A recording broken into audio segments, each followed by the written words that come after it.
តោះសួស្តីអ្នកគ្នាសូមស្វាគមន៍មកកាន់ Module 1 Introduction to Cyber Security Part 2 អញ្ចឹងនៅក្នុង Part 2 នេះដែរយើងមកមើលពី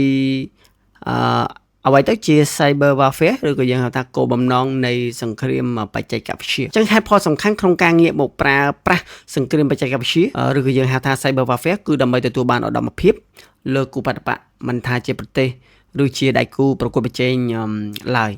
សង្គ្រាមបច្ចេកវិទ្យាត្រូវបានប្រើប្រាស់តាមវិធីដូចខាងក្រោមទី1គឺដើម្បីប្រមូលព័ត៌មានដែលត្រូវបាន compromise ឬក៏ហៅថា compromise information និង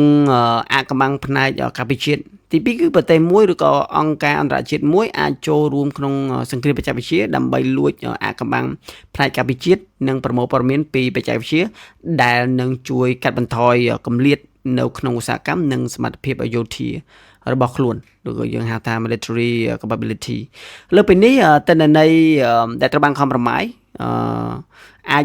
ផ្ដល់ឲ្យអ្នកវាយប្រហារនៅឥទ្ធិពលដើម្បីជំរិតទារប្រាក់បុគ្គលិកដែលស្ថិតនៅក្នុងជួររដ្ឋាភិបាលបរទេសផងដែរឧទាហរណ៍មួយនៃការវាយប្រហារត្រូវបាន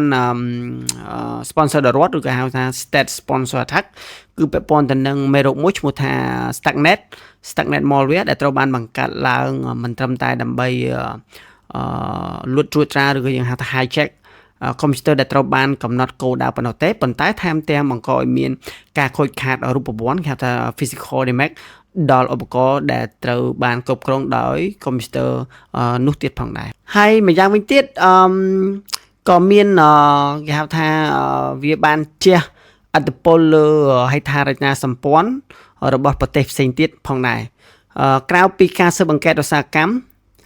និងការស៊ើបអង្កេតយោធាប្រទេសមួយអាចធ្វើការវិលុកជាបន្តបន្ទាប់លើហេដ្ឋារចនាសម្ព័ន្ធរបស់ប្រទេសមួយទៀតប្រទេសផ្សេងមួយទៀតដើម្បីបង្កឲ្យមានភាពរអាក់រអួលនិងភាពវឹកវរឧទាហរណ៍ការវាយប្រហារតាមប្រព័ន្ធអនឡាញឬយ៉ាងថា cyber attack អាចបិទប្រព័ន្ធបណ្ដាញអគ្គិសនីនៃទីក្រុងមួយធំបាន